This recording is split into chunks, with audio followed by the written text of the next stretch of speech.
Oh, jeez.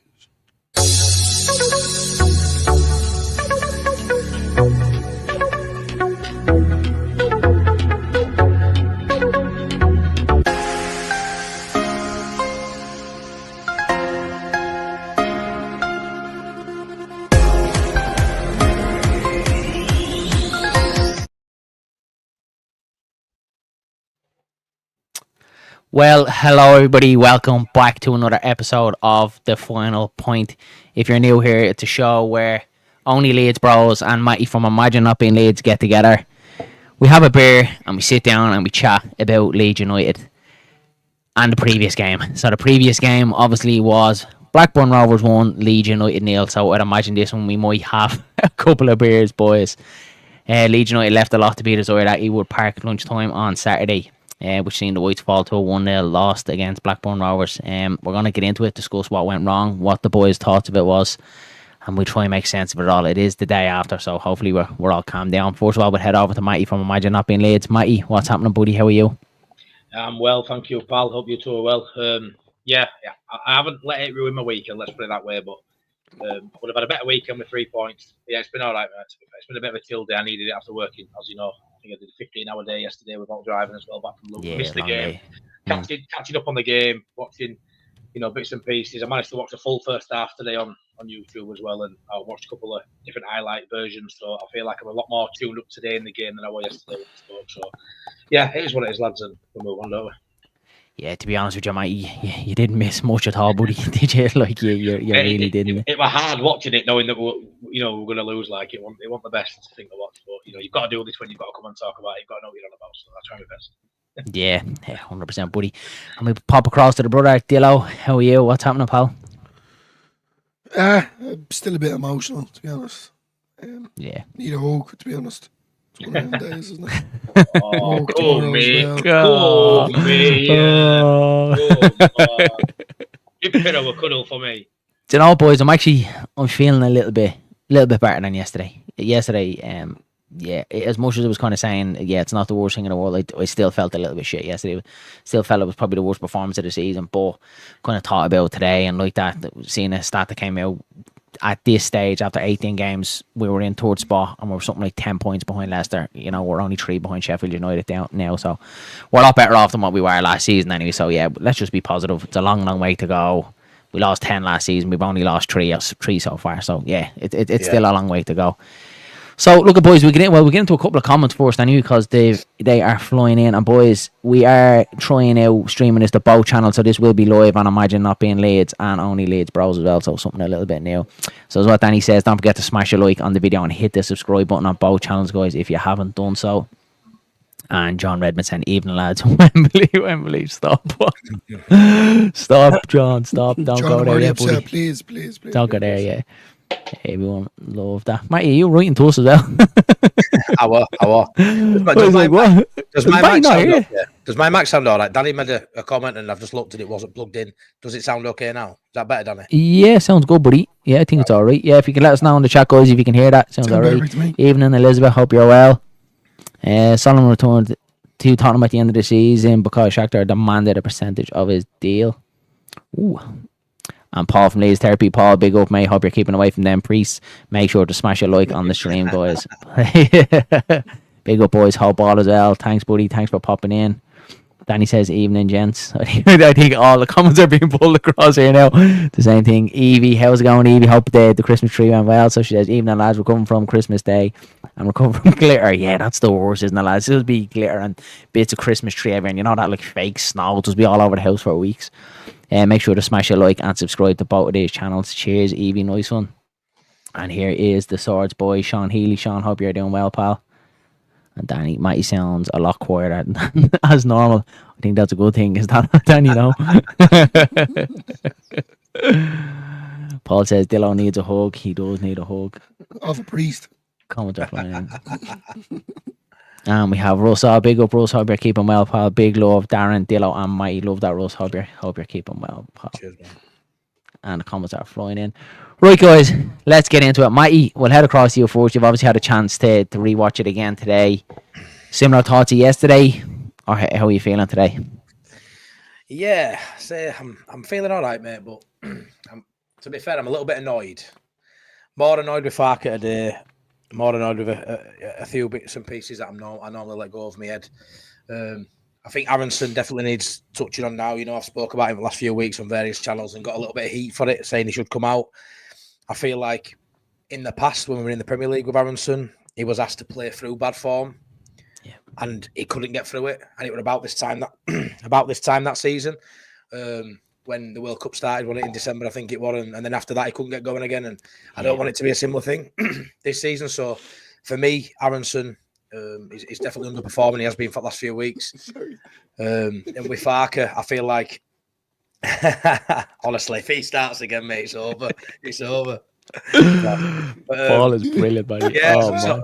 So say I'm all right, mate, but I'm not Farke out, you know that, but I am a little bit annoyed with Farke's decisions as well. You know, I feel like watching that first half, and he should have pulled someone at half time. For me, Aronson should have come off at half time. You said it to me yesterday, you know, when I was driving back and you gave me voice notes, let me know what was happening as well. And it was apparent that you knew how that second half was going to go just by that first half. And obviously, rewatching it today, there was just no way not we're going to change, just leaving it the same, you know.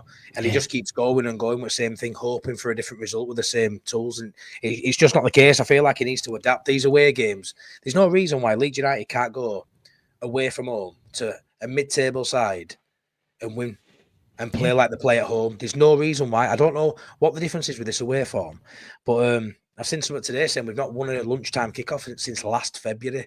Yeah, February. Like what? We have these hoodoos, don't we? We have London curse, and we have these. We had a curse where we couldn't win. Have these early kickoffs now as well. Early kickoffs. We have these weird hoodoos, and they just seem to gather momentum and just come out of nowhere. And then all of a sudden, you've gone 18 months without winning. That's it. And look what he even said here yesterday. It's like this away record as well. It was like crept up on us, just came out of nowhere as well. So we definitely need to stem the flow. But Dillo, look, we'll head across to you. What's your thoughts on today? Obviously, yesterday you were very kind of emotional. Similar Still today, am. or have you? Yeah, I'm still am. No, it's going to happen. We all know that Leeds are going to, as you said yesterday, spoiler alert, we're going to lose more games. I just think under the circumstances of a great win, you know, at Swansea, and then a superb win at Luton for me, because that was the performance of the season to that. But the positive note of it is that we're not.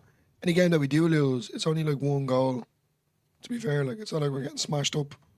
So certain things to be looked at. And then, you know, the usual, you have people saying Farke out and all, just gets on me nerves a little bit. Yeah. But yeah, look, Blackburn done it last year as well.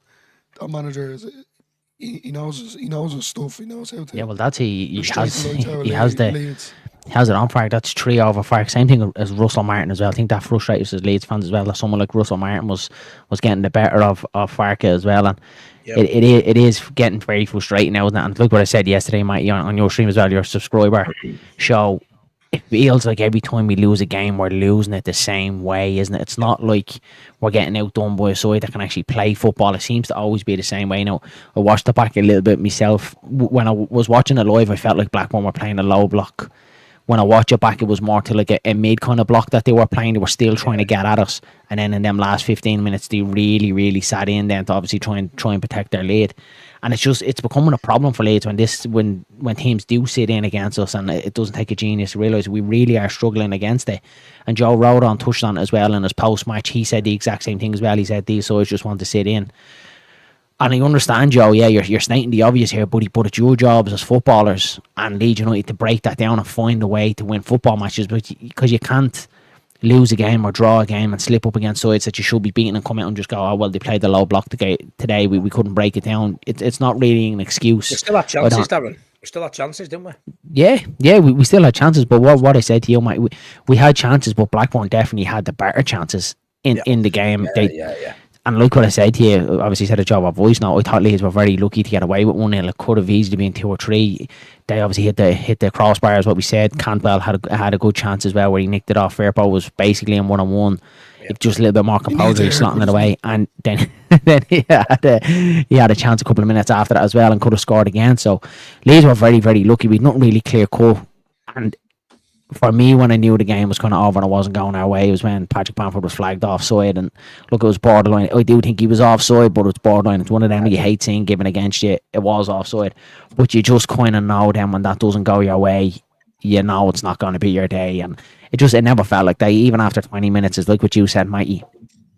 It wasn't like you could see glimpses here or there. You could see that we were just kind of building our way into the game. You could just see it was flat. It was completely flat. And then at half time, it was really crying out for a substitution to be made then and a bit of a shake up. Even if you wanted to play with the same personnel, but maybe go a little bit different. You know what I mean? Like try and let Rotwell off the shackles a little bit. Try and change it up. He didn't. He came out and for the first 15 minutes in the second half, they played the exact same way. Nothing changed. It was a carbon copy of the first 15 minutes in the first half. So this is where the critics then fall on Daniel Farke, and this is where I feel like he doesn't help himself with situations like this. And if we can all see it as fans, surely a man in his position could see it as a manager. And the only thing I can think is the reason why he does it is he's just pure stubborn. That's all it is. And it's like he hates to be wrong. He wants to, when he picks a starting 11, he wants his starting 11 to be proved right that I did pick the starting 11. It's like he's afraid to hold his hands up and say, got it wrong today, got the wrong personnel, the wrong tactics, I need to shake it up. And Bielsa used to do it as well. We talked about it as well with Phillips. When he felt like, right, today isn't the day for Phillips, he used to whip him off after 20 minutes, whip him off at half time. And all of the time we were all thinking, oh, that's harsh, you can't be doing that. But if it's right for the team, do it.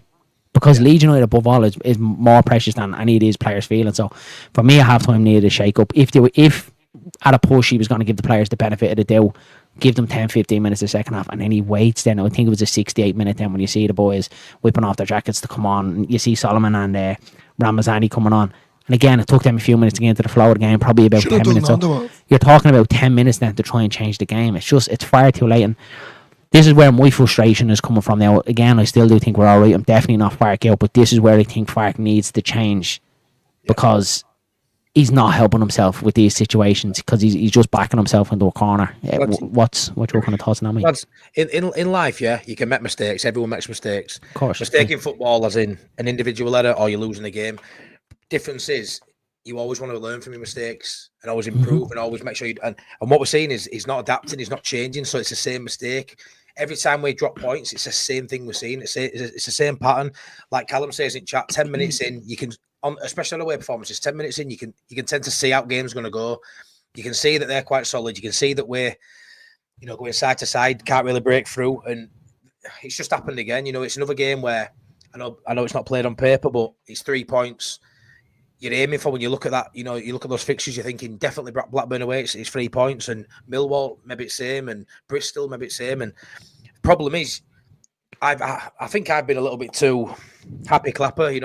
We're going to piss league and all that, a bit like what Joe says. I'm actually a little bit more cautious. I'm looking at it thinking, that's the game there yesterday where Sheffield United won that 1-0, 2-0 or 2-1. Yeah, that's what it feels like. Burnley probably go there and win 1-0. Like these sides around us who I've sort of been dismissing a bit too easily would grind out wins in games like this. This is where I think we're struggling. When it's a really tight game away from home, at Ellen Road, I'll always fancy us, but away from home, I feel like we're really going to struggle to turn these draws into wins, these 1-0 losses into draws. I feel like the way he sets us up is, I don't know if it's a bit too negative. I don't know if it's become something with a mentality now where away from home, I don't know what it is, but it's starting to set in now and the rot's really starting to go. I mean, that Swansea game, it was fantastic and, you let it go, but then we're back to square one again. Swansea game will struggle, as you know, different type of game, but there's just no consistency to us away performances at the minute. They're all over shop. And, what happens when we go to Turf Moor? What happens when we go to Bramall Lane? If we can't win at places like this, it's going to be tighter at top than what I thought. And we're going to have to win every home game if we're going to be playing like this away from home. Do you know what I mean? Because it's going to be so hard to maintain that 2 points a game, which we've just dropped under again now, when you can't put a string of not even wins together, but performances together away from home. Performances, yeah. And going back, even though we won at Swansea, lads, and we're saying like, the way form was poor. Look, and we know we got the win at Swansea, lads. We were very lucky to get the win at Swansea, because we obviously spoke about it when Leeds went 3-2 up. We dropped back. We dropped back into a low block, and we invited them onto us. They were getting chances of time and bringing the ball into the box 3-3. And you think Leeds are after throwing this away here. We have the quality to dig ourselves out. But that was a fine line again. That was a game that we very nearly threw away as well. We won it by the skin of our teeth. And I know, look, at the end of the day, we still won it. We still got the 3 points. But it is getting a worry now, isn't it? These away games. I like what you said, Matty. These teams that you dismiss, the likes of Millwall, like some people call it an like being arrogant, but it's not really. When you look at the quality of the side on paper, you would always fancy Leeds to win, and it's not played on paper, and we understand that.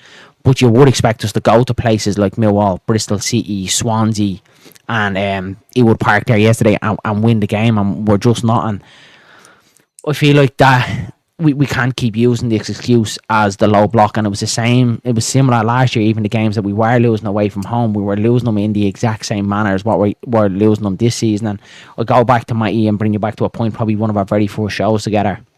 And it's something that sticks with me, is that it feels like this team don't know how to dig in and win a game. It always kind of has to be kind of fancy. There's no real sort of kind of grit, like that Grizzle kind of championship where we dig in yesterday, you know, we're up for the battle and, you know, we're scoring from set pieces. It always has to be, you know, glamorous, always has to look well. It doesn't really feel like we have that, like what you said, like the Sheffield United there yesterday, you know right well they're at least digging out a point because they have the heart, they know how to win it. It just feels like Leeds, we don't know how to win dirty, and that's what I think is a little bit of miss at the time. Well, obviously we want to play brilliant football, but there's times you have to dig in, you have to win dirty.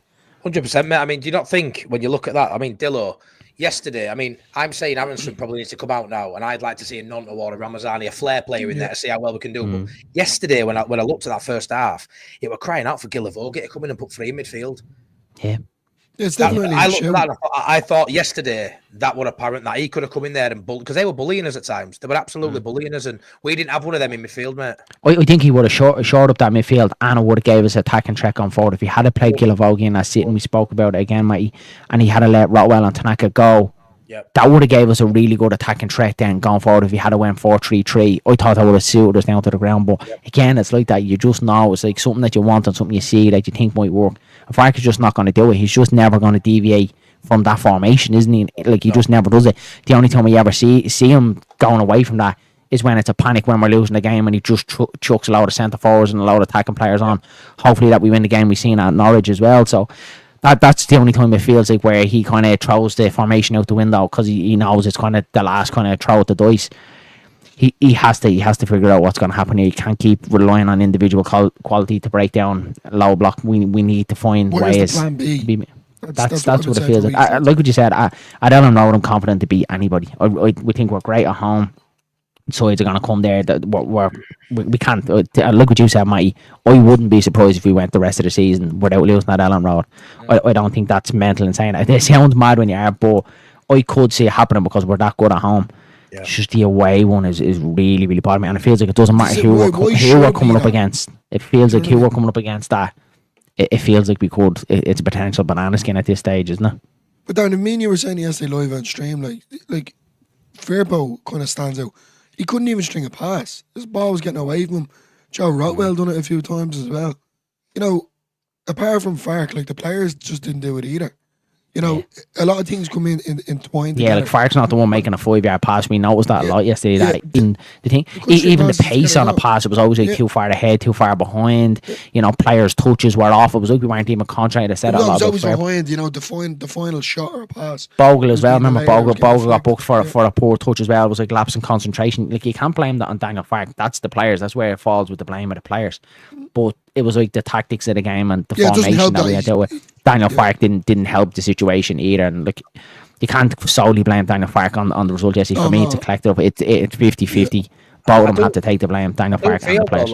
I do feel though, lads, that he's got a different profile for every position, so he's got the tools at his disposal. That 10 role. This is every game that we play against, whether it's home or away, and it's stuck goes dead. You know, there's no kind of flair in it, as you said, Matty. When you want Nonto in there, that's the shape. And I'm not blaming Brendan Aronson. It goes dead because there's no one stretching the defenders as such. Because Pirlo's not going to do it, you know. And then now there's a knock now in Joseph's confidence, so he's not going to do it. And then you bring Bamford on, and 2 seconds on the pitch, and he gets his head busted on. I think bringing Bamford on, lads, has really thrown a spanner in works because it's either going to go one or two ways. You're either going to see Joseph knuckle down and perform beyond what he's been doing recently to try and win that, not only that starting shirt back, but even that sub shirt back, because he's got a third choice. I don't think he has. I think that's what Fark has maybe done with this. Or it could go other way, and a bit of petulance and arrogance can come in and it can go other way. But I sort of feel like we keep playing Aronson because he's so good in the press and winning ball back. I'm not being funny. We played away from home. I think we ended up with 70% of possession. Yeah. So what do we need someone pressing for when we've got the ball 70% of the time? Pretty much every game, right? We're not under the cosh in terms of possession. So I understand what he does, and I'm not devaluing what he does. He's had a really good season, 4 goals, couple of assists. He's played better than I thought he would at this level, to be honest, yeah.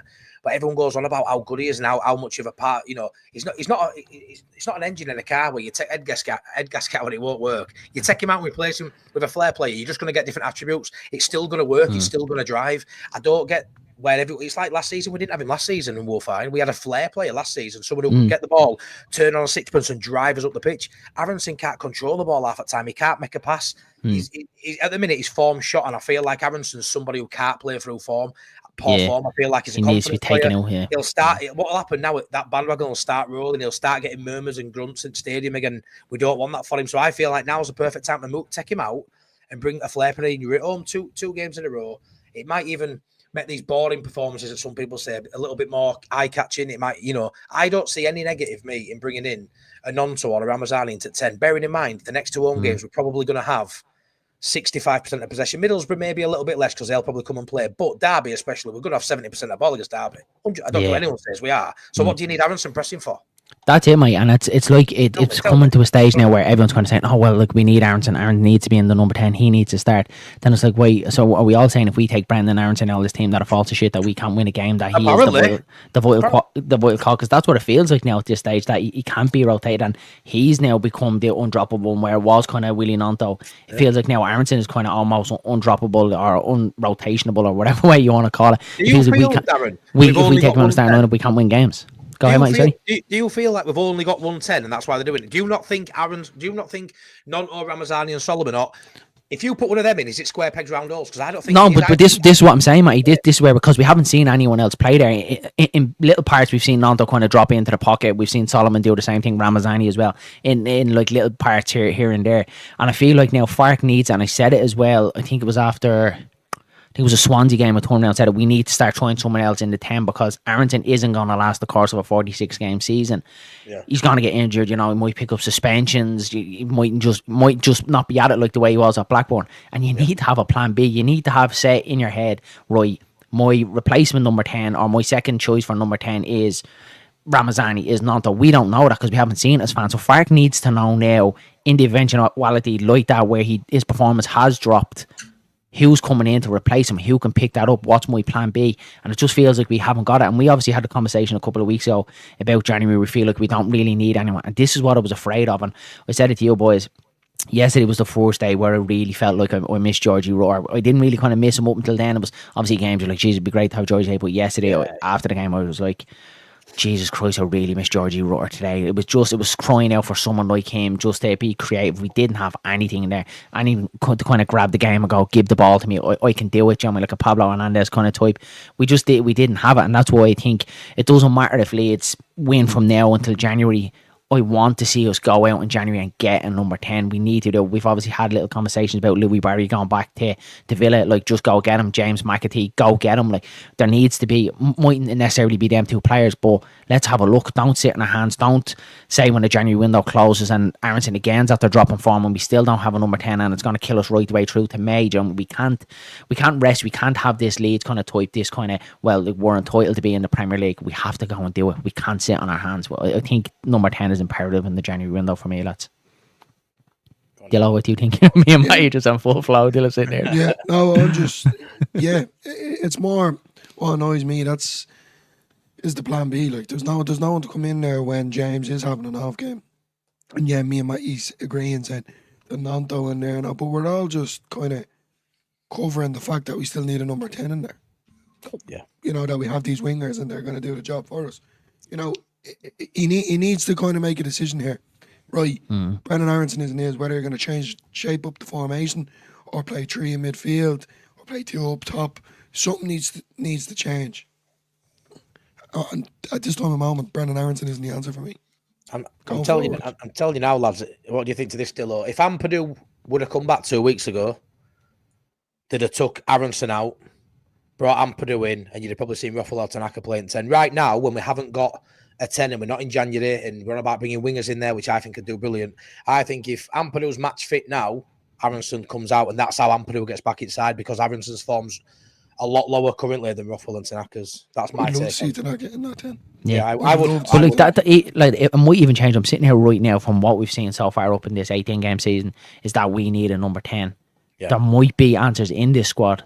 Yeah, You know, Tanaka might do it. Rotwell might do it. We just haven't seen it. There's not enough evidence there to back it up for me to turn around and go, well, Tanaka should be our number 10 because we haven't seen him there. That's something that you would just like to see. That's just an opinion. But at the minute, lads, we need to have a plan B because it's very much square peg and round hole with Brendan Armstrong like that. He's a different type of number 10, and there is going to be games where you need him, where you want the press, you want that tenacity, but there's games where you need the quality, lads, and quality shines through, and we just didn't have that yesterday. We didn't have the key to the door. We didn't have someone to unlock it, and Armstrong just wasn't the answer for me. And again, this is a failure on Daniel Farke to fail not to see that there's someone in that position struggling yesterday, and to leave him on and leave him suffering in the game when you be ruthless. You have the balls to turn around and say, I have to take him out of the firing line here. He's not doing it. I need to shake it up. But that's what it felt like yesterday when he did eventually do it.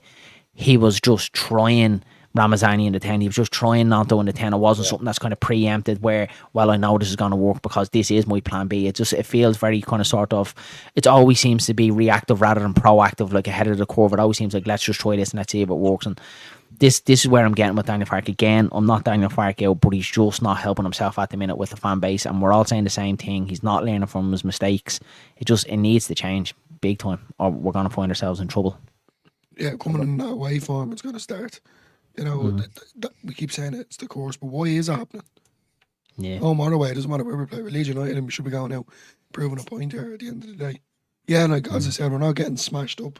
We're losing 1-0, but it's, you know, laxy daisy on the ball. Everything was real slow. It wasn't fast paced the way it was at Luton. So at the same time, why change and win inside? You know, we've spoke about that as well. When Leeds do win, and then, you know, we do the final point or whatever it is and say, oh, we're going with an unchanged side now on Saturday, Friday, whatever day of the week it is. Yeah, it definitely comes out, and it is. You know, don't change a winning side either, regardless of how many games is coming up. I just think we need rotational, especially them 3 games in 6 days, lads. You have to do it. I think that's what the issue is here.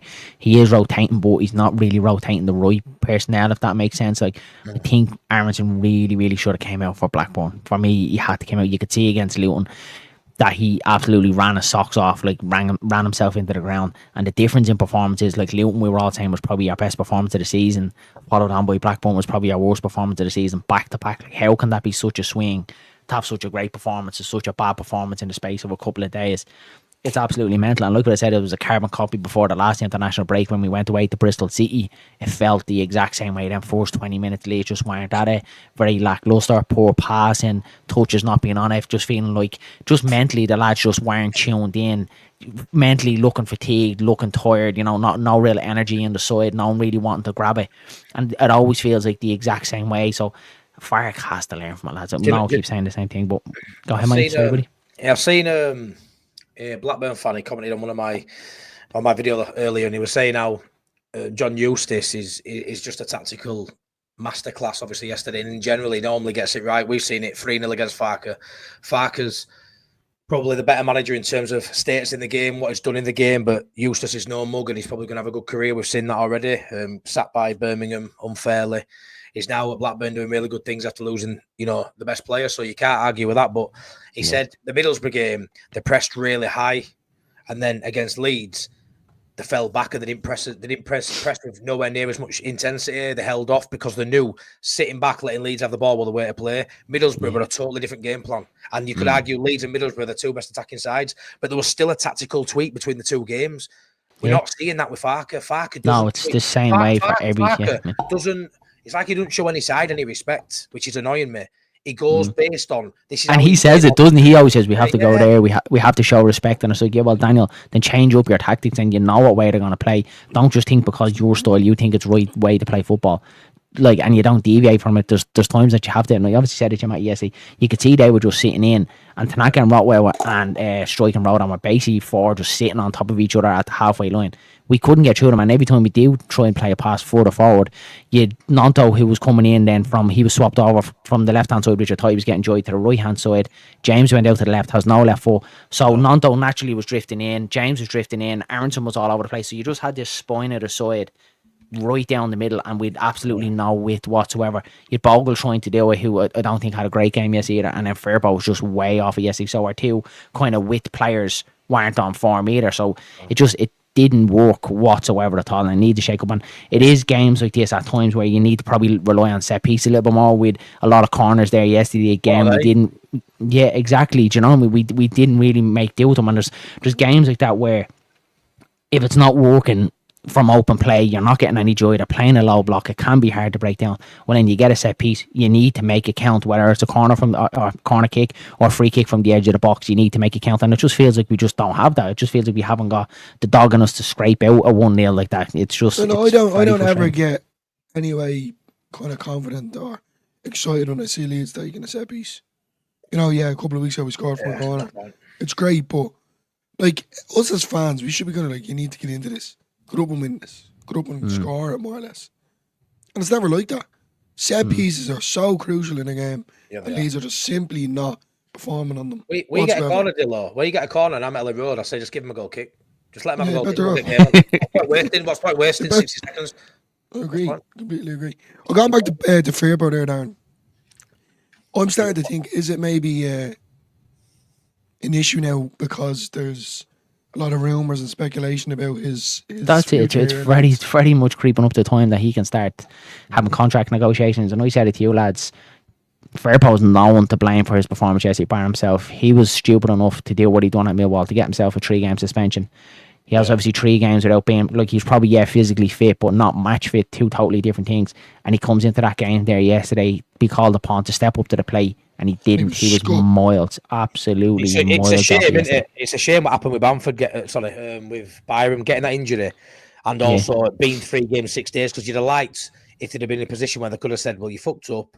You got a 3-game suspension. Byron's played well. You've got to earn your place back because you've let the side down. It's unfair. I know you said the same. They said the same thing to Dylan. In an ideal world, Byram hadn't got all these injuries. Wasn't like a quick turnaround. He was fit enough to play this game. You're turning around saying to Fairbaugh, look, you've been great at the start of the season, but like exactly what you said, Matty, you're the one that's messed up. This is your fault, and you need to fight your way back into the side, because we've said it so many times, even going back to Ampadu, is that people need to fight to get back into the squad. No one should get a free pass. Like, Fairbaugh shouldn't, out of his own petulance, get suspended for 3 games and then just walk back into this side. I would have loved to fight for himself, but yesterday just warranted that we had no choice. We had to put him in, Smith out, Byram out, unless you're putting Vauber there, which I don't think was ever going to happen. Of course, he was going to bring Fairbaugh back in. He didn't do himself any justice at all yesterday. He really needs to pick it up now for me, and he needs to get back on fans' side, because still don't forgive him for what he done at Millwall, and don't forgive him for the performance yesterday. He owes us one big time. He needs to step up again. No, he does. I mean, if he plays bad against Derby, I'd be bringing Byram in for Middlesbrough, so it's up to him now, isn't it? I'll have to, because Middlesbrough's massive time, isn't it? He can't let his form drop. With what happened at Millwall, getting suspended, if he now goes through December in bad form, and then you come into January, you know what fans are like, we'll all start talking, like Somerville, or he's got his head, like Dillo just said, he's already said it now in end of November, start of December. Is he thinking of moving on? He needs to show more than what he did, obviously, on Saturday, but it is only one poor performance. Before the suspension, he was playing well. So I'll give him the Derby game to see how his head's at. But yeah, we need him firing, because with Byram, we know, we all love Byram, but obviously his body won't hold up for the rest of the season, that's for sure. So we'll see how he goes this month. And if it's not right, maybe we've got to look at bringing a left back in as well in January. For me, nobody should be safe. Every position, we had more holes in our side last year and we didn't do fuck all, really. This side with a little bit, we've got more answers in more positions, but I want more answers in these. I want more answers to these questions. More. I want to be greedy. I want to push the envelope as far as we can. I know we pushed it to a degree. I want to go further like other sides do. And, it's imperative we go up this year. And as it stands, we're third. And 17 games in, that can quite easily be 25 games in, 30 games in. At what point, are we okay? Do we say that's still being told? We're 17. I remember doing a season review after 9 games to see where we were, and we're building. We're now nearly double that, and we're still in third. And Burnley only conceded 6 goals in 17 games. That's outrageous, by the way. Sheffield United conceded 9, and both teams are grinding out results. Regardless of how poor they're playing, that's because you could even see them the other night. Sunderland, a very, very tough game. That was a cracker of a match. 2 sending-offs, penalty miss, end-to-end game, and they dug it out. They dug in, and they got the 1-0 result. And wasn't pretty. And do you think them Sheffield United fans were walking out of that ground and going, Chris Wilder out, that was a boring performance. Like, not a chance, lads. There's times where you just have to take it. Performance was shit. We got 3 points, and it feels like it like Park is damned if he does, damned if he doesn't. If we dig in and, grind out a result and we win 2-0, like what we did against Cardiff, 10 men granted, but there's days like that where that's the way the game is going. You need to dig deep, you need to find the result. And then it's like, oh, well, we want to win pretty as well. You can't have it both sides, and there's going to be days where we have to dig deep and we have to get the result, and we just don't seem to have the guts in us. And at the moment, that could be the difference, lads. And going back, I know John Redmond was messing at the very start of the stream saying Wembley. It could very see us in the playoffs again, lads. And I hate to say it, but we need it. It's now Farke needs to act on it now before it's too late. Before it becomes a really, really bad issue, he needs to act on it now, and he needs to start learning from his mistakes. And that's what playoff games like, aren't they, Dillo? We had that 4-0 win against Norwich at home, but they tend to be 1 goal either way. Like these scrappy games we're losing at the minute, these away games. You think if we're first leg in a playoff going away to one of these sides we expect to beat, or West Brom or whatever, we ain't going to get no. Same as Norwich. Same as Norwich last season. The exact same. Went down there, and Farke was just happy. Just the horrendous game of football. Farke was just happy to see it out 0-0 draw and bring it back to Ellen Road. You're like, what happens then? You're playing at Ellen Road and then you're going away. Do you know what I mean? That's the fear of God. And I'm obviously worried about Middlesbrough as well midweek, but lads, I'm really worried about Preston going away to the deep there. We know what they done to us last year. Like, it just feels like every away, it doesn't matter who the opposition is now. We could be playing Leeds United under 12s away. I'd still fear for this squad because it just seems like we're just not doing it away from home whatsoever. It's been really poor. We need to do Derby. Definitely. I think Derby is going to be the stepping stone now to reset and build and go again. Different players, different position. Aronson needs a rest. But lads, I don't know. I'm starting to get that kind of itching in me now when it comes to the point of the season where, like, these are the losses that we're going to regret now coming towards the end of the season. Whether we make it to Wembley, if that is the possibility. But not only should we be finishing in the top 2, we should be winning it. We have the players to do it, we have the staff to do it, and we certainly have the fans. And it's kind of starting to now creep in. Do we have the players to do it? Dillo, I'm worrying. What's that tell you? Look at me. I'm the most confident, outgoing, and I lay it out online. I wear my heart on my sleeve, and I'll always say, "Oh, we're going to do this, going to do that." And I'm concerned. I really am. And do I think we've got the best squad? Yes. Do I think we've got the best manager for this division to win promotion? Can't argue with facts. I'd say yeah. But there's something not quite right. And unfortunately, you play half your games away from home. And if you're lacking in half your fixtures, then you're going to struggle, aren't you? Especially when the other two grind out these tricky games. And that's it's really bugging me this weekend. We've obviously seen what them two have done. And, you see Sunderland be the better side away at Bramall Lane. But I watching Joe's live stream and you just knew Sheffield United were going to score. It happens. Yeah. I refresh on BBC Sport and see Burnley go from 0-0 to 2-2 next time I check. You just think I can just see it again like last season when you're refreshing, you're looking at Ipswich scores and you're looking at Leicester scores and you just know it's going to be 3 points. It's just getting that point. I mean, do you fancy us if we want to play tomorrow night away at Stoke to win 2-0? Because I don't. I don't. That's what Burnley did yesterday. And Burnley are like bottom half at league for creating chances. I don't know how many I looked at stats, but I bet they didn't have 12, 15 shots. Burnley would have done. They don't do that. They'll probably had 5 or 6 and scored 2 of them. 0 conceded again. 6 goals conceded in 17 games. Let that sink in. That's a side that is going to be... That's defence. They say defence wins your titles. Yeah. How can you argue that they won't be in top 2, but then you've got Sheffield United? I honestly, I thought we were going to piss it, and I'm just not too sure now. I think Farke will do all right. I think Leeds will be fine, but I'm concerned. I can't lie. Yeah, I'm not. I'm not. I'm not as confident as the lads. I'm not as confident. Yeah, I'm not as fully confident as what I was at the start of the season. It was very much as what just we're all great. We're all having a great crack. Now we're here sitting here miserable. We're going to win 8-0. That will be every week. Yeah. Because we were all saying this squad, the quality. Yeah, we lost a lot of great players, but the overall squad looks a lot better. We have 2 in every position that can cover here and there. We're going into a better a league that's not as strong as it was last year. We've got stronger, so it should mean that we get promoted. And we're all very, very confident. But it seems like just the same things as what happened last season is starting to creep in again. I don't disagree with Danny was saying there. The 20th of January we were going on a run. Yeah, we might do so, and Jesus Christ, I hope we do. But that's what I'm saying. I don't want to see, it probably will be the whole of January where we're winning games and the board turn around and go, do you know what, actually, we're going to have enough here. soon as the window closed in February, then we have a bit of a wobble. Oh, maybe we should have did this, maybe we should have that. We just can't leave anything to chance, lads. That's what it feels like. What proof have we got, Danny? You know, when you look at it now, we've got a 14-game winning run or unbeaten run, whatever it was. What form are we showing at the minute to see we're not going to get beaten 7 away games in that 14 games? It's just, there's no evidence to back it up currently. It's that thing in it where we're all, you know, forecasting and looking ahead, thinking, yeah, I agree. I think we will go on a decent run. But to say it right now that we're going to go back to 14 games just because we did last year, when 8 of them are going to be away from home, there's just no realism to that currently right now. That's what's in my head. How can you string a run together, which Jer said with the performance we've had this season and, you know, some of these away games we've lost, we're going to have to go on that 13 to 15 game unbeaten run again. We're going to have to match last season's points. If we don't do that, we won't even match last season's points, which is a fair point. Currently, right now, how are we going 7 games away from home without losing one of them and winning 5 or 6 of them? Currently, I don't see how that happens. It's a good point here from Sean Kelly. Says it's just Leeds. We are so scared from the previous campaigns. We can never piss the league, even when on paper you'd think we should, and that's it. And it's being Leeds. It's like we feel like we have the God-given right, you know, to beat every single team and, you know, to walk the league. And it's not even that. And I'm not one of them. There's a lot of pressure now this year, though. Darren. There is massive pressure, and that's what I was just about to say, Dylan. Is, well, look, I'm not one of them. Look, it's football. Anything can happen. That's why we watch it. If the favourite won every single time, it would just boring. You wouldn't even bother watching the games.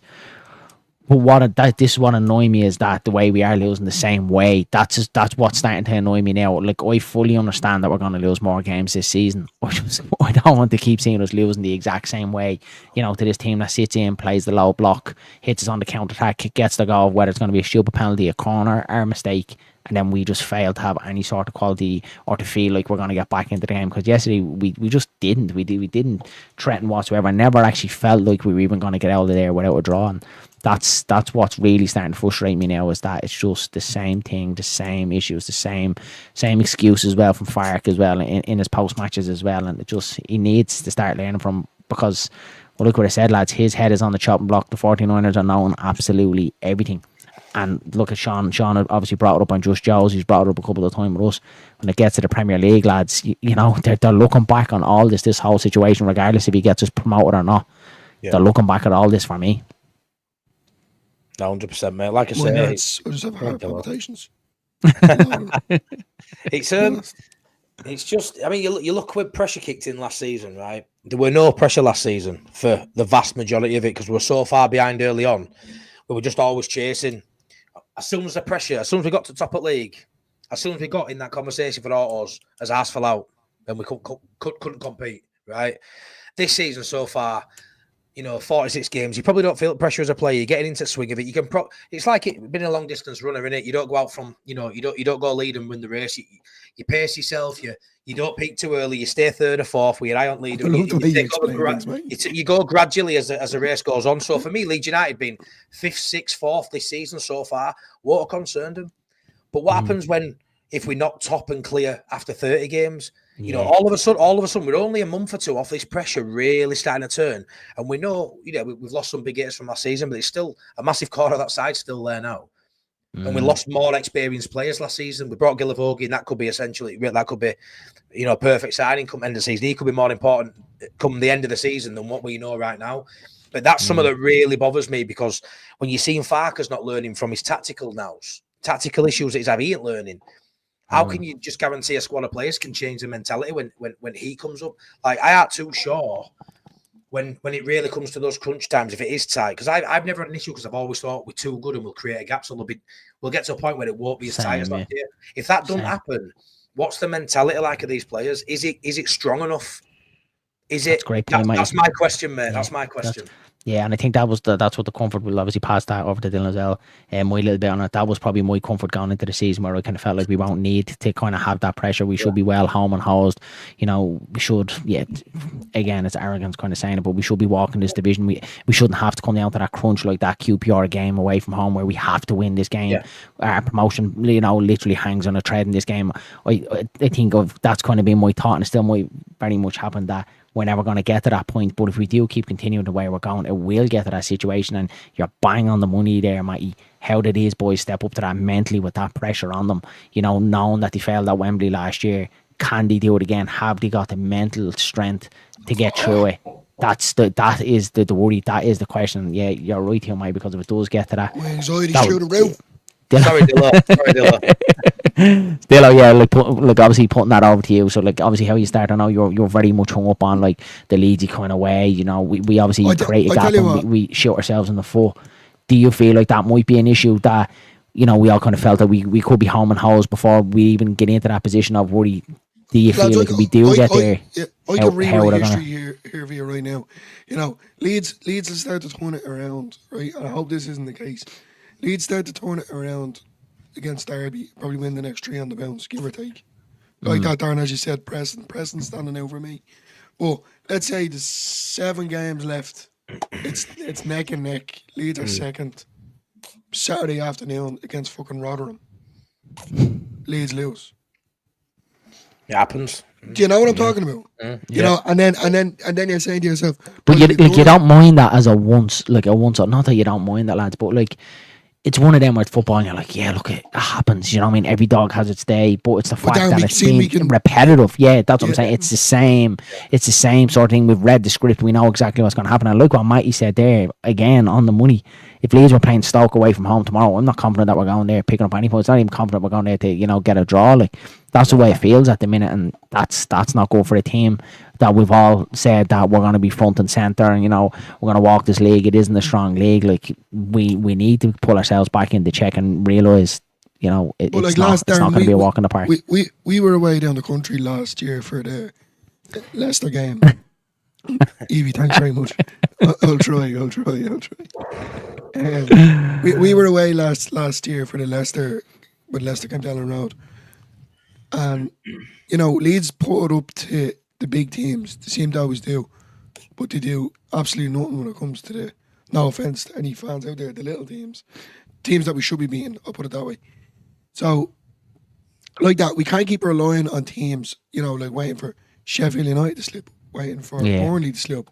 Yeah, do our job. Know, we need to do our job before we can play them home or away, and then, like, you know, we need to start kind of moving up this table and creating that gap, because we have the players to do it, we have the manager to do it, but there's something starting to click.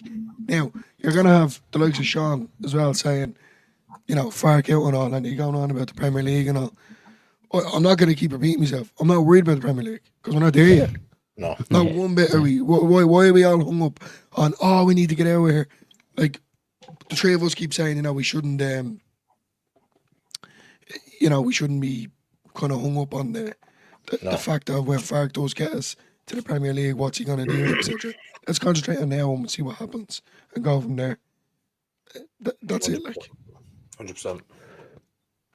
And yeah, Evie, I'll try to take deep breaths.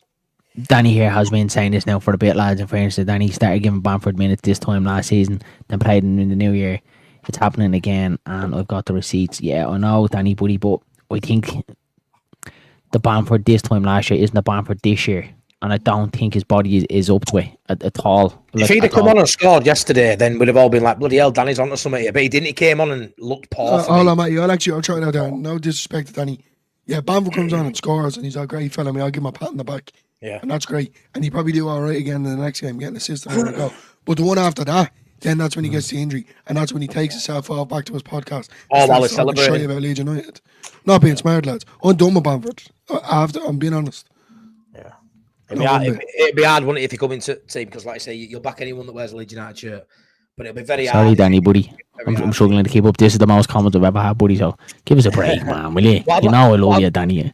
What I'd like to say, lads, just chime in a bit, is when you look at Leeds, we've spent well. We've got a good wage budget for this league. You know, we've spent money in this league. I think we're top spenders, top wage bill. And consecutive games now, you know, away from home and stuff like that, we're talking about, we're struggling to break a low block down, right? We're struggling to break, 100%. We're struggling to break a low block down or a mid block. We're struggling with these games. Even at Ellen Road, sometimes we've struggled, and we probably will struggle at some point in the season, right? But we spent money and we brought players in to adapt to that. We knew what we were facing this season from what we faced last season. And we also knew we'd lost Jorginho a couple of weeks into the season. So we knew it was even going to be harder to break these sides down. So you've got to look at the manager and the board. We shouldn't still be saying 18 months later why we're struggling to break down. A low block. Yeah. A Cardiff sitting behind ball. But not even a low block. As you said yesterday about Blackburn, sorry for going across you, mate. Not even a low block, a mid block. We failed to break down. Not even an ultra low block. The last 15 minutes it was, but for most of the game they were playing a mid block. Yeah, and we failed to break that down yesterday. But just touch on what Michael said here.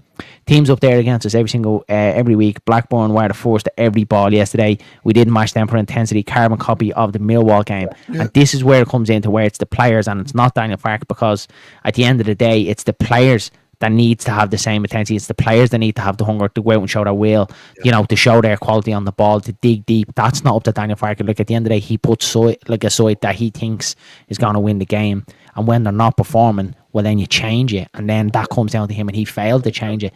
So this is why I think it's 50-50. The players for me yesterday, mentally, just weren't at it. The blame definitely falls with them as well. And that's what the frustrating thing is as well, is that you look across the squad and we keep talking about the quality that we have, and none of them showed it yesterday, and it's just so frustrating. Like, how that front four didn't get any joy. The performance first half's on the players.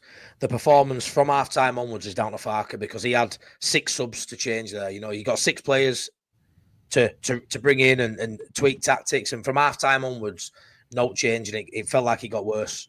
So first half players. Because you have a good few days in training. You put your team out based on form and based on what you're saying in training, and that team lineup is fair. It's fair enough. It speaks for itself. Yeah, it should go do a job as soon as it gets to half time. Because you can't be pulling 3-4 players off a pitch at 30 minutes. So you give him to half time. He needs to be bold and brave enough there to pull one of them off. To pull a couple That's of a cracking comment. What's that? I missed that. Scooby. But think about our fair play award. Yeah. That's a crack of that. Sorry, Matty, go ahead, buddy. That just it just needs to be braver, doesn't it? It's all right being stubborn, but stubbornness could stop us going up this season. But that's what I was going to say. Stubborn's got to, at the minute, stubbornness. And then he leaves, Dillo. Then he leaves and goes on wherever else in his career. Less side than Leeds United, and we're left picking up pieces, going at the 3rd year in Championship. I think me and Darren should take it over, to be honest with you. Yeah, will probably happen. It doesn't get us up this year. We sack him, stay in the Championship. He goes back to Norwich, wins the division with them the following year. We get some David Hockaday-esque manager, and then we start lingering around 10th in the Championship, and then you'll have all the fans going, "Oh God, imagine we had Daniel Farke back. They were great times, right?" You can just see it happening. You know what though? We can always talk about. Wait until we get this player back. Wait until we've got this player back. That's fair enough, yeah. But it's still Farke's job to make it all fit and all work. And he's got to get his tactics right. So as you can probably, we've known each other now 2-3 months now, and you'll admit this is the worst you've probably seen me. I'm not kicking off by any means, but this is the most down you've probably seen me. The most negative version of myself I've been this season. And do I think we'll still have enough? Yeah, I do. But it's the writing's on the wall, and a lot of people will say give over. It's just a loss. But do you think it's just the drop off of, because obviously the Luton game was such a high, and we were all saying that's brilliant. Do you think because obviously you can get little dips in a draw and you're like, Grant, do you think it's because we fell off such a cliff against Blackburn that we were on such a high, great result, best performance of the season, we're going in the right direction here, should be bleeding back Blackburn the weekend, and then we put in a well below par performance? Do you think that's why we're losing it a little bit more than maybe what we should have? Probably, mate, yeah. And when you look at the Swansea game as well, that was a hard game, but because of the way we won it, it masked it. That papered over the cracks of that performance, because it was like, wow. And then you go beat Luton, who's got some good talent in there, some good players, 3-0, and you are riding that crest of a wave to then be right back down to earth and realise those 2 performances, no's changed. You just hit a purple patch for a couple of games, but now all of a sudden you're back again at square one, where you can't string any consistent performances away from home, and that's where I'm at with it. And I mean, you look now when you got 2 home games. We expect him to go beat Derby, we do, and that might sound arrogant, but we do expect that at home at Derby. And Derby, fans will probably agree with us on that fact. We should beat Derby at Ellen Road. Middlesbrough's an home game, but that was the one we're all worried about anyway. Then we've got to go to Preston away that we didn't beat last season. So out of these next 9 points, we really need to be taking at least 7 for me with this loss. At least 7. At least 7. Yeah. The idea will, but look what you said, Mike. Like if he. if we look, we have to be beating Derby 100%. But could you imagine if we don't beat Middlesbrough, if it's a draw or even a loss, and then we go to Preston and lose again? Like, whoa, lads! Like, might be game over. That's what it feels like. It's on a knife edge, and it could be game over for Daniel Farke. Then, do you know, this is how tight it is. But I'm just gonna pull up this comment. What 10 do you reckon Daniel Farke wanted before the transfer deadline be at the beginning of the season? I think we were obviously looking at your man Roland Saloy. Then we were in for Hamer as well, and I think Daniel Farke, it was the first time when the transfer window closed, he was obviously asked about the Hamer situation and asked about a number 10. It was the first time, not that he threw the board underneath the bus, but it was the first time he was kind of very, very much kind of speaking against the board that he wanted that number 10. Yeah. And I do think Farke agrees with the squad, and we heard Angus Kinnear saying it. Did I go? Sorry. Oh yeah. We heard that. We heard Angus Kinnear saying it in the Square Ball podcast as well at the beginning of the season, where he felt like, you know, we had enough to kind of, there was enough in the squad to kind of do it. I don't think we do, lads. We need that number 10 badly. Ideally, I'd love another number 9 as well, 100%. I don't think we're going to get number 9. I don't think Barford's going anywhere. The board are going to look at it and say we have 3, but surely Daniel Farke can go to the board and go, look, I'm playing square pegs and round holes here. You can see Brendan's performance. It is dipping. We need to dip into the market. We need to be getting ourselves a number 10. That was for me anyway. Like, would you have any preference of like who do you think ideally that we could go for? I think, are we all kind of saying yeah that we need number 10? Or definitely. Like, yeah. Might you, buddy? I know we were kind of saying that there's people that can do a job. Yeah. Like right now, I know we're kind of say Tanaka might and Solomon might, but right now, like, would you be happy to go the season with what we have, or do you think we might need a 10? No, I mean, I think they should go for a 10. But I think from now till the end, I think Aronson's going to come out in next week or two, and I think you're going to see whoever fills that. I think it'll be a Solomon or a Nonto will play that role, and I think you'll see an upturn in performance. I genuinely do. And then you might end up then where you're like, maybe we don't need, but let's just say I'm right, and I say Nonto comes in for Middlesbrough and has 3 or 4 man at match performances, which Nonto could definitely do in that 10, right? What we normally do in that situation then is not go get someone. I think we need to get someone regardless. But all I'm saying is I think we have got players in this squad who can play that 10 and play it at a higher quality than Aronson. I genuinely believe that, right? But either way, if Nonto plays it 10 for next month and scores 10 goals, still go get a 10 because that might not have no legs to it. You don't know if that's consistent till May. There's no proof for that. The proof is there's someone like a James McAtee who ain't playing, who you've seen play in Premier League, you've seen play in Championship, would definitely come down to a top-end Championship side, I would assume, to play. Even Carvalho, there's obviously talks of Carvalho trying to get out of Brentford as well. Like, wow. We can't be in third place when January comes about because these players will be going to Burnley, be going to Sheffield United. We have to be in the top 2 to attract. Like, that's what I'm saying, mate. How annoying would that be? That if like someone like Sheffield United go get James McAtee and then Burnley go get Carvalho, we just sit in our hand and do nothing. Like, I'll just lose. Like at the beginning of last season, when Ipswich just come up from League One, do you think they'd have ever thought in the wildest dreams they'd have been able to attract the players in January that they got? Because they're going to be challenging relegation, not titles. So when Ipswich came up last season, there was no way they'd have gone and got Kiefer Moore. But then they go get Kiefer Moore because they're in the top 2 at January. That's the difference. If we're not in that top 2, the players we're linked with, even if they don't need him and they're going to be a bench filler, Burnley and Sheffield United will go get him. So we can't. It happened last year. We were linked with every single player that the top 2 sides signed, and Southampton, by the way. They went there and they didn't come to Leeds, and all we did was replace his right back for another right back. That was it. Did nothing. So and then it filters out through the board. Then it was just like, we tried. We're like, well, how did they get them? Do you know, how are they getting these players and we're not getting them? Michael brings up a good one here as well. Sorry, look, one before the read. I was going to say, word on the street here, Matty's a free agent. What was you saying, Matt? He best 7 aside over, what was it, 13 stone? I'm the best 5-a-side player over 18 stone in Leeds. Fact. That old fact. You are agile. It might be 19 stone by Christmas, but yeah. Pero up top, Matty in the 10. So Michael says here, hi lads, do you think a proper number 10 would unlock Pirro? We know what he is now. He's a brilliant finisher, probably one of the best in the league, but doesn't really offer anything else in my eyes, and that's it, lads. He doesn't really offer much else in my eyes either. But a number 10, someone that actually can tread them ball, shoot him, can give him that chance to score goals. Do you think that that would help the squad all round. They should do, shouldn't they? You should be then getting a little bit more out on those, goals wise.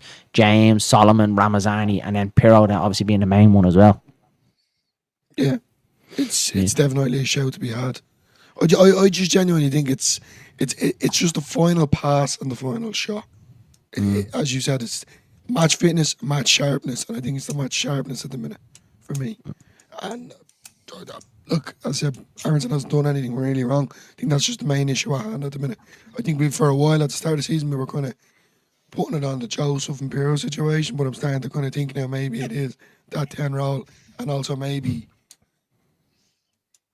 sorry, also I lost my train of thought now. All right, Dill. Brain fart. Can I jump in, lads? All I will say, go ahead, mate. No one said it in chat or anything, but it's not an Aronson bashing this at all by any stretch. I mean, no. He has played. It's a help, but it's a help him out. It's a help him out, isn't it? Like, give him a dig out, man. He has played well this season and done better than I expected. But when he's dropping out, when he hasn't just had one bad game now, I'm not even saying. I'd say yesterday was a bad game for Aronson, but he's had a couple of off games, right? When he hasn't been terrible, but he hasn't been at it. The longer you keep playing someone when he's got a lack of confidence, he's losing the ball and the crowd are getting on his back and social media's getting on his back, you're not helping the kid out. For me now, this is where it's Farke's fault. If he maintains playing him, I aren't going to blame Aronson for poor football. We know he isn't a very capable footballer, ball at feet. He hasn't got the qualities that you want from a 10. He isn't the most talented footballer in the world. He's industrious, he's hard working, he gives you all that side of the game, yeah? So we can't, if he plays badly for 5-6 weeks in a row, I ain't going to put all that blame on him because I know his capabilities and I know what he can and can't do. And Farke does. It comes a time, and maybe we're jumping a little early because we've just been beat, maybe. But we are talking now, we're getting to that moment now where you look at it and go, Aronson's probably the one that maybe just needs to come out now and see what happens. And like I say, he hasn't been terrible. You've been saying it for a while though, mate, in fairness, yeah. So yeah, I'm going to give this one. You have been saying for a while that if anyone is going to fall out of the squad, it is going to be Aronson. You probably did say it is going to come to a point where it is going to be just fatigue or performances are going to drop. Someone will come in, do a better job, and you mightn't see him in the squad then again in the team for probably another 5 to 10 games because that person is doing so well. But look what you said, just try it, give it a bash. I think Derby's the prime game at home at Ellen Road. Just try it. Do you know what I mean? Try something different. If Farke thinks X, Y, or Z you're playing the 10, well, just try him against Derby because Aronson is flawed. But he probably will start him after a week's rest. He probably is going to start him again against Derby. And Evie always mentioned it on Joe's show with me about burnout and fatigue, and you can't keep playing everyone. Because the back end of last season were definitely burnout. You can see by results, 4 wins in 14, whatever it was. It was fatigue. We didn't rotate the main players because he didn't trust his bench, regardless of what we thought at the time. He didn't trust them. Fair enough. Brendan Aronson, right? When you look at it, he's played, I think, every game, 17 games. He's then flew to the other side of the world on 2 occasions to play for USA. So the season might only be 3 or 4 months in, but he's played 20 plus games and travelled around world playing. And he's the one that tends to play 90 minutes most games. You've had Firpo miss 3 or 4 games. You've had Bogle miss games. You've had James, Nonto. They've all come out. Ramazani.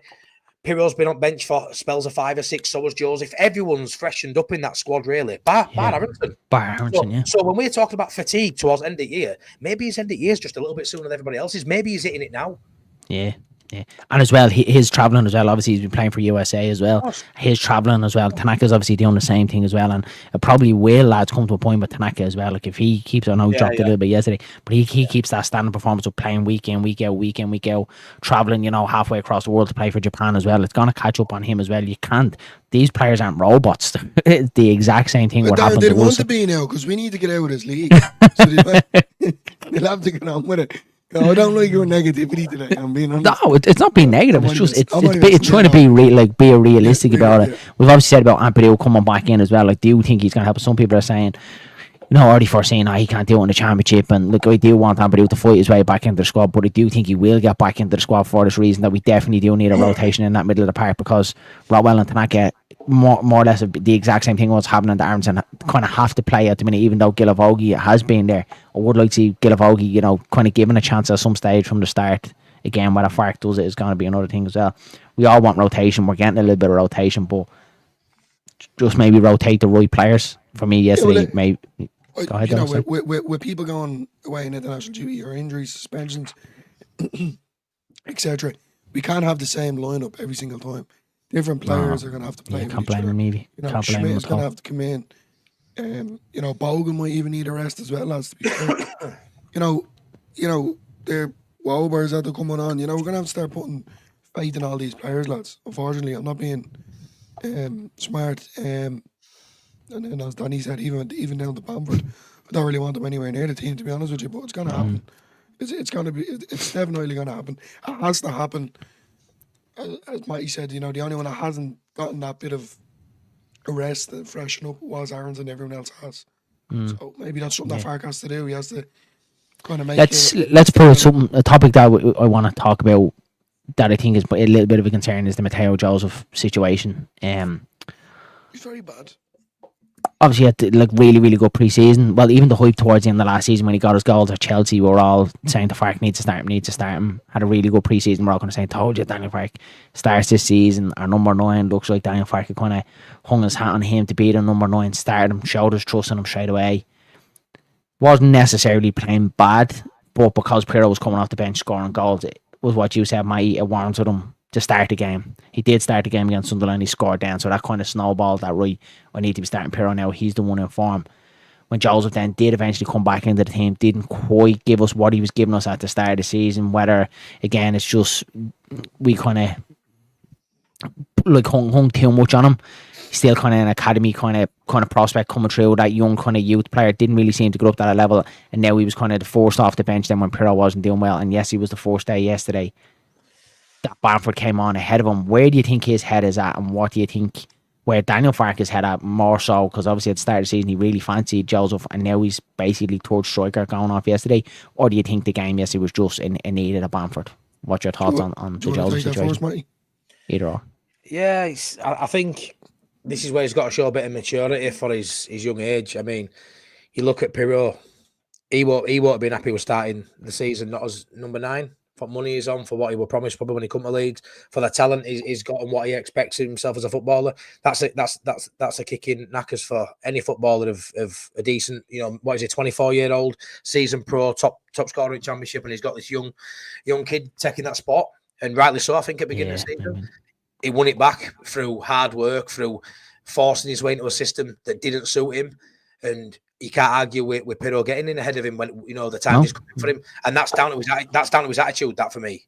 So now what you've got is Joseph's got to do that to get the shirt off Pirlo, and what I think you found is he doesn't look able to do that. So when Pirlo's not in form, it's not like Joseph's coming on and staking a claim for it. So you might as well play Pirlo if Joseph's not in form, because at least Pirlo's a goal threat where Joseph isn't.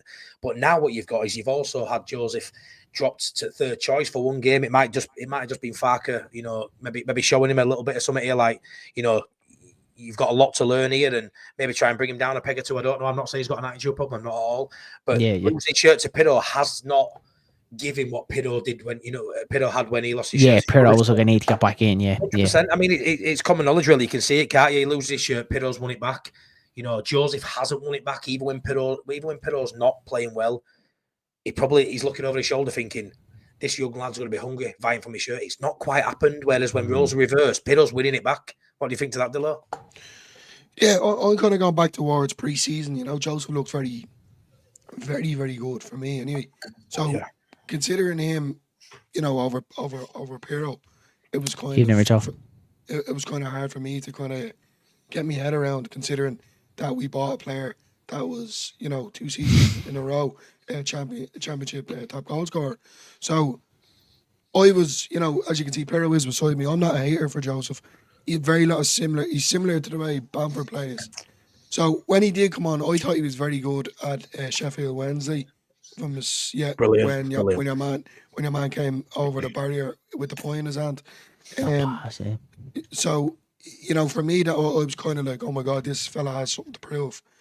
So when Fark kind of gave him, you know, a bit of advice or a kind of pep talk before the season started, because don't forget, Bamford was kind of still injured at the time. He was injured now. So I feel like that he was saying, I'm second choice here now, I'm going to make it my first. And obviously coming into the first start of the season, every player's kind of revved up, ready to go. And he made such an impact straight away. Then, as you said, the super sub that Pirlo is, that when Joseph wasn't kind of making an impact, Pirlo came on and did score. Now, with that being said, Joseph was still kind of doing his job and, you know, wearing down the defenders. So you kind of have to give him a bit of a pat on the back, considering, you know, he done the running and wore down the defenders but Piero came on and got the goal. Yeah. But then all of a sudden now it's a bit dead, and I don't like his attitude at the minute. It's the last three sub appearances that he came on: Swansea, Luton, and Blackburn. Yesterday, Blackburn was probably the worst, where he looked very kind of disinterested. Was it not Luton though, Darren? He was real. His body language. Yeah, no, I'm saying all three of them. But yesterday was the worst one. He looked very, just his body language and all just didn't look, like a player that I want to get into the squad. Very kind of like I'm throwing my toys out of the pram yesterday. So I know he's kind of young. There's definitely still a high ceiling there with him, but I was just interested to kind of get your thoughts on it because it became a bit of a worry. It's something that we brought up a couple of weeks ago, Matty, when obviously Danny brought up the Bamford situation, and I was kind of saying, I actually think it was in Spain at the time. I remember we were doing the streams in Spain at the time, and I remember going, like, oh, if this kind of keeps going with Piero and Joseph, no one really kind of, making a stake and saying this jersey is mine, Farker might start thinking, right, maybe it is time to give Paddy Bamford a go. He did, yes, he threw him like a little nugget yesterday, and my fear now, is it at that point, I'm not quite sure if it is, that if Piero's not doing it, are we going to start hanging our hat back on Patrick Bamford again, lads? Like, it's not going to work, Darren, because after 3 games, he's going to get... No, I'm not saying it is, Dylan. I'm not sitting here going Bamford's the Angelo. I'm just saying... If I'm honest, lads, it's what's going to happen. Am I alone in feeling this? Like, no, if I'm honest, lads, I think I'm the only person that says this in the Leeds sphere, let alone this chat. But I think, as I'm thinking of it now, the fact we're talking about Bamford maybe coming back in, I think a 9 might be more critical than a 10 in Jan, because I believe... Between Solomon, Nonto and Ramazani, one of them can play 10, and I think they'll be outstanding. That's just based on my belief that one of them can play 10 and will play 10. But the 9, now, imagine if, not even Piroe being out of form, imagine if Piroe get injured and we're out for 3 months. Yeah. Like, right now, what the fuck would we do, lads? Yeah. And I know it's got no bearing on it, but just to touch on what Evie said earlier, because it's just a pie in the sky comment. But what's happening in January if we don't do it, and then like that in February he picks up an injury and we can't do it, and then you're hanging your hat on Joseph, who obviously isn't performing, 100%. And then Bamford, like. Do you know what I mean, mate? With me, this comment, like I say, is a bit of a pie in the sky. It's just a plucking a name out, but somebody will be a mint signing for Leeds with this system would be Latte Laugh at Middlesbrough. If he played for Leeds up front, he would be unbelievable in this system. So he's one of them. I was just thinking, even when you popped up with your comment, and I was thinking there is some, but they cost a lot of money. But he'd be unreal. I know it's just a daft comment that I've said there, but he'd be unreal in this team. It's starting. I've seen it. Look, I think it's still way off the mark, but it's something there that kind of has got me thinking. Like when I first seen it, I was like, it's never going to happen. But then I'm like, oh, geez, it could happen.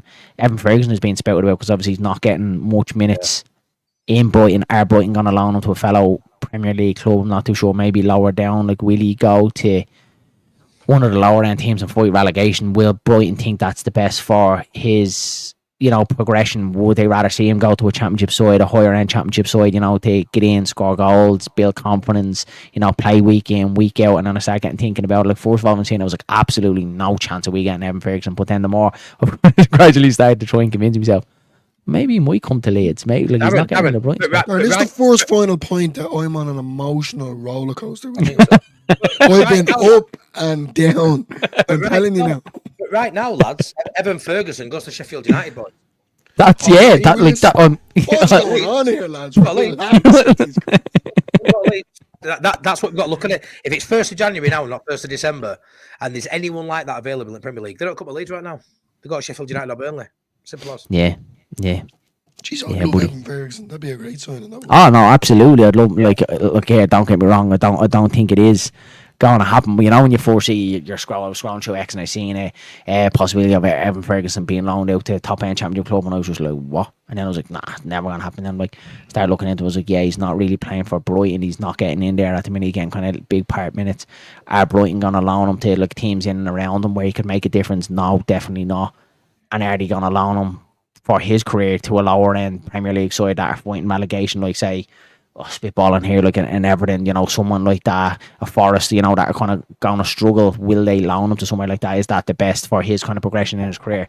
Or will they think, right, let's send him down to the Championship, one of the top boys in the Championship, where he's going to play week in, week out, going to score goals, going to progress, be more physical, and it'll be better for him and better for us in the long run? Then I'm like, Jesus Christ, is there going to be a chance of getting him then? Do you know what I mean? But like what Mikey said, that is 100% probably something that will happen. We probably will be all Leeds are favourites for Evan Ferguson, and then probably last day before the window closed, Sheffield United have signed Evan Ferguson on loan until the end of the season. Probably will be something like that. Well, you know what we'll do as well in January? Whoever we go for, if we go for anybody, they'll wait till the last few days because they'll wait for the right person, and that's what they'll say. Well, they'll wait for the right profile. They won't jump in and pay over odds. They'll wait until someone comes available, and it might be that last few days at window when someone's maybe been playing minutes in December, in November in Premier League, and then all of a sudden gets to mid-Jan and they're not playing as many minutes, and all of a sudden they're set their agent.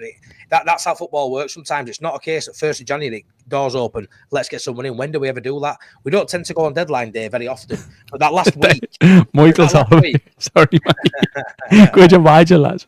Oh, mate, but it's one of them where even if it's that last week and we miss that first 3 weeks of January, two games in a week, 3 games a week, you could be talking 1st of January, someone signed, like Sheffield United, go and bring someone in. We wait till 3 days before the end of January. You've lost about 8 games there. Yeah. 9 games. That bothers me. Yeah, you're playing catch up then after that. Yeah, I agree. We need to be proud. Surely that looks first of December today. Surely that they're looking right in 30, 31 days time. The window opens. What do we need? Where are we going? Take injuries, suspensions. That's what I'm saying, mate. That's what I'm saying. It doesn't feel like we're proactive in the borders. Like we wait, we sold all our players. We're all absolutely shitting ourselves in the transfer window. And then towards the end, we got 4 or 5 days to make a ton of signings to try and block.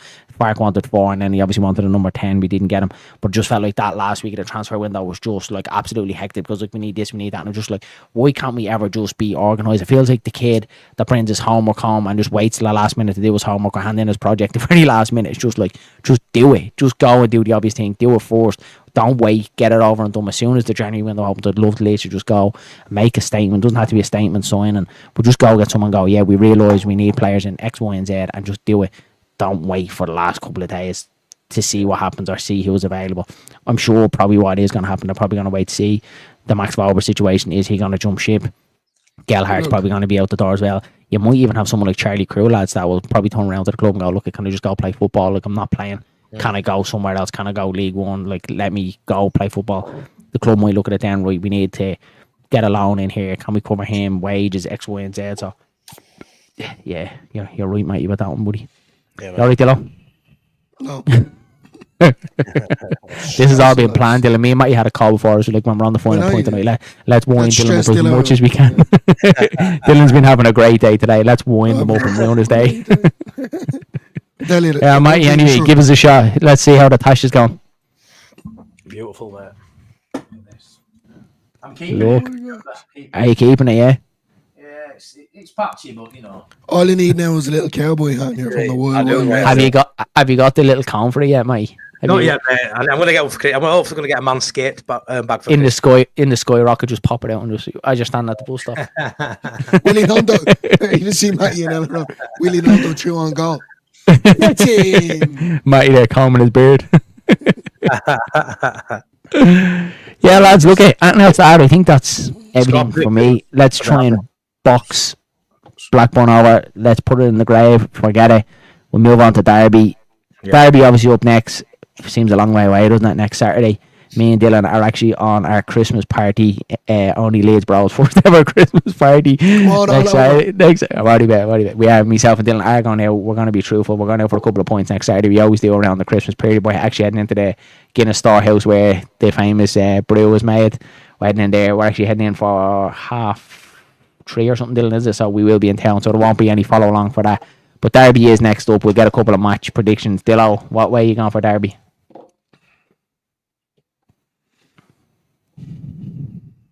You already do. I'm going to say... Sorry there, before I do, I'm going to give me a prediction. See, this is how I'm feeling right now. Sean Kelly put this up. That's me. That's me. That's me right now. That's me feeling. I gotta say, if me and Dylan are in town on our Christmas party and Leeds are after losing to Derby, expect war in Dublin City Centre because I will just expect headlines in the paper. Only Leeds Bros arrested. Right, you're gonna have to take the final point. No, I'm gonna say 2-0 to Leeds. Keep an eye out on X, yeah. We'll throw up our night. We'll probably do an L12 pubs as well, Dillo. My name is Dylan, and I'm having my first point. My name is Dylan, and I 1-0 love Leeds Euro. beat Derby. Let's hope so. So everyone's fairly confident. No one's kind of shitting the bed here and saying no. Sean says here, lads, football is just all destroying at times. All these thoughts and what ifs. So now, it's just Leeds. It's all the mental scars that we have inside. All the PTSD. No, do you know that what? keeps Do you know coming what I back. don't like about it? Sorry for cutting you off. You know, like tonight now when I get into bed, right, the missus be like drifting off. I'll be drifting off, and I'm sitting there for the next 20 minutes to half an hour saying, "Why did he do that? Why didn't you bring someone else?" Yeah. You know? And then No, they'll we turn shouldn't around. really She'll get- turn around and nudge you. Go, you're all right. You're not talking much. You're very quiet. No. She's Yeah, I'm just saying, sitting here you know, thinking, why didn't Daniel Fark make this sub on the 60th minute? Like, stop talking to me for a minute, will you? I'm trying to Why sort is it he out in in my the own head. Like. Me in the bed, she goes, Dylan, you're breathing very heavily. Oh, my heart palpitations sweating. If we lose against Derby, lads, I'm telling you now. Yeah, sitting there eating your dinner, not even looking your head up. Are you all right? You're Here, no, actually, no, he's here now, lads. We lose against Derby. I'm smashing this laptop up to pieces. Right, Dillo, what are we saying for Derby? What's your predictions, buddy? Oh, yeah, 2-0. 2-0. Leeds. 2-0. Nice. Matty, what do you think, buddy? And any of that don't know, on the final point, we always, for the next game, we don't delve too much into the next game. We always give our score prediction for the next game because we are running a little bit of a tournament there for correct predictions. Matty is leading it at the minute. He did get one right, so Matty is on 1 point. Myself and Dylan are lingering on a big, fat, smelly 0. We haven't got any predictions right so far. And then the forfeit for the last final point at the end of the season is to eat a hot chip challenge live on stream. So at the moment, Matty is leading it. So Matty, what's your score predictions, buddy? My mate Mark just said Matty will say 3-0, but I'm not actually, because you know I've been quite negative on this one. I'm actually going, and this you'll laugh. This isn't even a joke, by the way. Yeah, there'll be a reaction. That's what I'm saying. Sean knows it. Yeah, he's definitely thinking about other women, and you're just like, Daniel Fark, will you just make Sitting some on the edge of subs, the man? bed, sweat pumping out me. You don't look well at all now. I need to- Sitting down in the corner in the shower, crying with soap all over you, just going, just make some subs, man. Evie actually has it there to send the contract. Love it. Sorry for cutting across you, mate. Go ahead, pal. Right, mate. Yeah, you'll laugh, but 5-0 Leeds. I'm going for it. No, I genuinely think we'll hammer them. I'd usually say 3-0. I think it's going to be a 3 or 4-0, right? But because of how negative I've been tonight, and because of Leeds United are just like this, there's going to be a reaction. He's going to make changes, and yeah, it's going to be 5-0, lads. Mate, 5-0. I will do the chip challenge. I actually think it's going to be 3 or 4-0, but just to make it better content, 5-0. Fuck it. Right. If Leeds win 5-0 against Derby, I will do the chip challenge. There's got to be a reaction, lads. There's got to be a reaction. They ain't going to scrape this game. I'm not saying Derby no mugs. I've not done no tactical breakdown on them. I've not looked into it yet. I'll do that for a week as we get close to the game. But I don't know, 5-0's not in Leeds' DNA. If it's 3-0, he'll shut up shop and all that. I get that. But yeah, there's got to be a reaction. I'm going to go 5-0. Fuck it. I am going to go. Silence. I'm going to go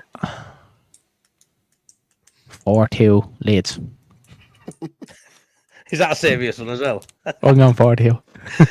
Mate, anything could happen after that. I'm going 4-2, 100%.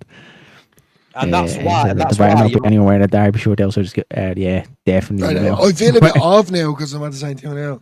Darren, that 4-2 call there is exactly the reason why on the 3rd of May you're going to be eating a hot chip live on stream. So hopefully, let's see. We'll clip it up, buddy. We'll clip it up. Imagine. I'm telling you, I'm like David Q here. Have my fingers in all pies. Have a couple of bets going on. Yeah, man. Right, boys. I think we will leave it there. Matty does owe us an old sing song. He's gonna sing us out. I think he's wrote something for us. Bit Christmassy, Matty, is it? Yeah. Now, 1st of December and all that. Christmas period is coming. This might be absolutely pants, but I jotted something down for 5 minutes. It's Christmas time. Sean, you're not real. I'm not doing 2. I'm doing 1, but I've wrote this one myself. Right. Mate, if I start crying, please don't tell me over the edge. It's just a bit of fun, chat. It's just a bit of fun. But thank you for everyone being in chat. We love you. Right. Thanks very much. It's Christmas time. There's no need to be afraid. But this Christmas time, we're praying for a May parade. And in this league of plenty, Anyone can win on that day. But what on earth is going on when Leeds play away? Do they even care when we're not at home? 'Cause these losses away and making everybody moan. There's the Premier League awaiting. If we can fix this now. So strange, I love it. Bamford came on instead of Joseph. Please, God, tell me how. Do they know we must go up this time? That's it, guys. I love it. You hear they're here loud and clear. Leeds are going up.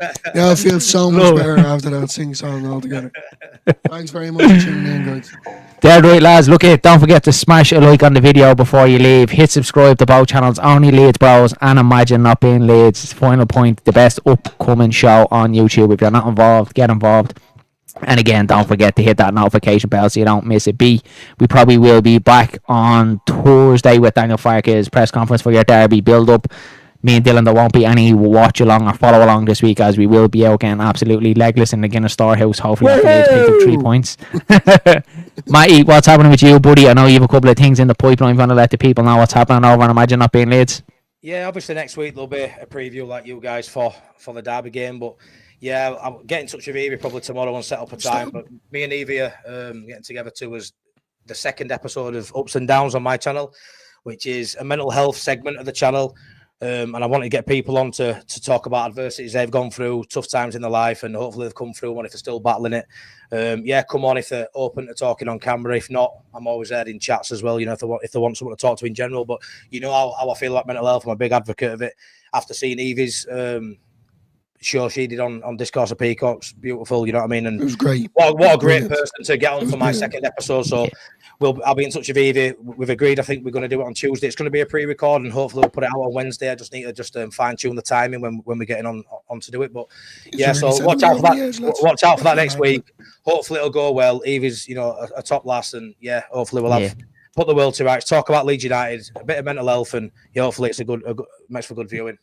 Love that, absolutely love that, Matty, and best of luck with that, Evie. I'm sure it's going to be a great watch, and fair play to you. It's not an easy space, you know, even talking about your feelings in private, but to do it all over YouTube, to share your problems, you know, even if it helps one person, it's absolutely massive. So fair play to the boy. Is absolutely outstanding that you do something like that. So make sure you head across when that video comes out and smash a like on it. Matty's an absolute top lad, doing great for himself and great for Leeds United content, lads. And before we wrap it up there, buddy. Oh God, I'm not going to sleep tonight now. I'm roaring and crying. Yeah, she did, buddy. Yeah, if you haven't already, head across to Evie's channel, Discourse of Peacocks. Have a look at our video over there. Really, I think she had all of Leeds fans in tears. Absolutely amazing. Fair play to Evie. Scooby says, what was the doctor say? Right, boys, I think that's it from the Final Point. Only Leeds Bros, and Imagine Not Being Leeds again. Don't forget to smash a like before you leave, and we'll chat you all again soon. Have a good one. Take care of yourselves.